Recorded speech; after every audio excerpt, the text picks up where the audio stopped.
सुनो भरत भावी प्रबल, बिलख कहो मुनिनाथ, हानि लाभ जीवन मरण जस अपजस विधियात। ये विधान पहले से हो चुका है। संतों के पास क्यों जाया जाता? विधान को मिटाने के लिए, पलट देने के लिए। तुम्हारे भाग्य में नहीं लिखा भगवत प्राप्ति, खूब अखंड भजन करोगे, ये नहीं लिखा है भाग्य में, ये कृपा से। जब कृपा से साधु समागम मिला तो भव समुद्र से मुक्त होने का अवसर। जैसे आपके संतान नहीं हो रही, मत चिंता करो, आपका अंतिम संस्कार और पिंडदान जो पुत्र नहीं कर सकता वो गोपाल जी कर देंगे। गोपाल को अपना पुत्र मान लो और प्यार करने लगो, वो सब संभाल लेंगे। आपको लगता है कोई सेवा करने वाला तो हो?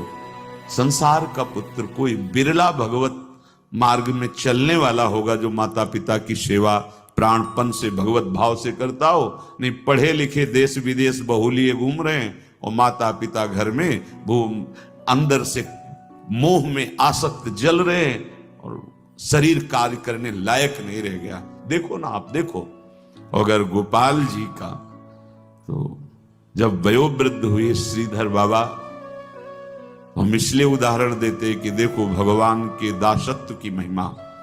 उन्होंने किसी को मंत्र नहीं दिया, किसी को शिष्य नहीं बनाया, कभी जीवन में परिचय नहीं बनाया।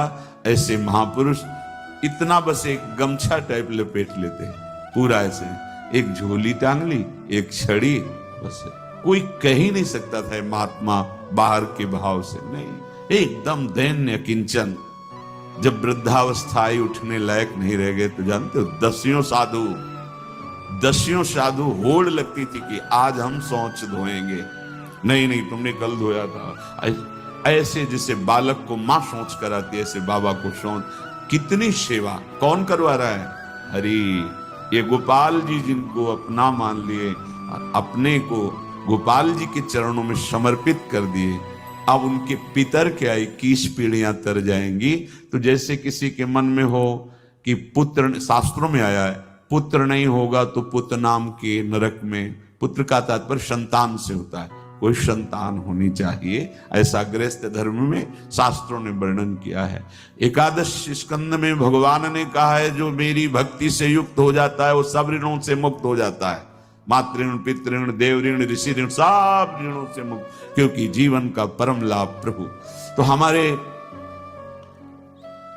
भाव में यदि आ जाए कि भगवान मेरे बेटे, और गोपाल जी को विराजमान कर लो, सब संभाल लेंगे, इनसे बड़ा कोई बेटा नहीं है। और तन्मयता करोगे तो तुम्हें दिखाई देंगे, जैसे यशोदा मैया से दुलार करते थे वैसे तुमसे करेंगे।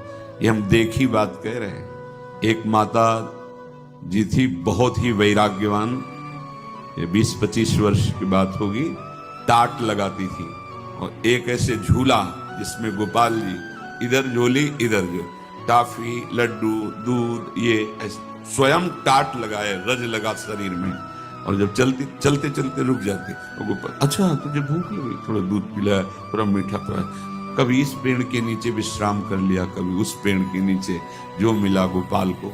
गोपाल की माँ नाम से हमारे वृंदावन में वो प्रसिद्ध थी, गोपाल की माँ। भगवान को जिस भाव से दुलार करो वैसे दुलार कर। तुम्हें ये चिंता नहीं करनी मेरा कोई नहीं, वास्तविक कोई नहीं, हरि के सिवा तुम जान नहीं पा रहे। हरि बीनु अपनों को संसार, माया लोभ मोह है चाड़े चाड़े दबाए।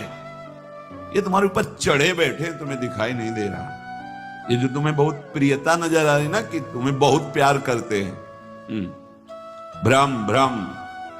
एक कदम परमार्थ में ना चला जाए इसलिए ये तुम्हारे ऊपर चढ़े बैठे हैं। कौन? मोह माया, मैं और मोर तोर तय। माया माया लोभ मोह, ये सब तुम्हें दबाए हुए कि कहीं तुम माया की रेखा क्रॉस करके परमार्थ में कदम न रख दो। और इसके समीप ही एक नदी बहती है, काल नदी की धार। अब ये दबाकर तुम्हें काल नदी में फेंक देंगे। माया लोभ मोह ये दबाए हुए हैं, ये क्या करेंगे? परमार्थ में चलने नहीं देंगे और इसके बाद उठा के तुम्हें काल नदी में फेंक देंगे। काल के प्रवाह में बहते हुए न जाने कौन कौन सी योनियों में पहुंच जाओगे, कौन कौन सी दुर्गति भोगोगे। ये मानव देह इनसे मुक्त होने के लिए मिला है। माया से, मोह से, लोभ से, काम से, क्रोध से, इनसे मुक्त होने के लिए मिला है। जो तुम्हारा परिवार है, मित्र हैं, तुम्हें समाज प्यार करती है, बस वो उतना ही समझ लो।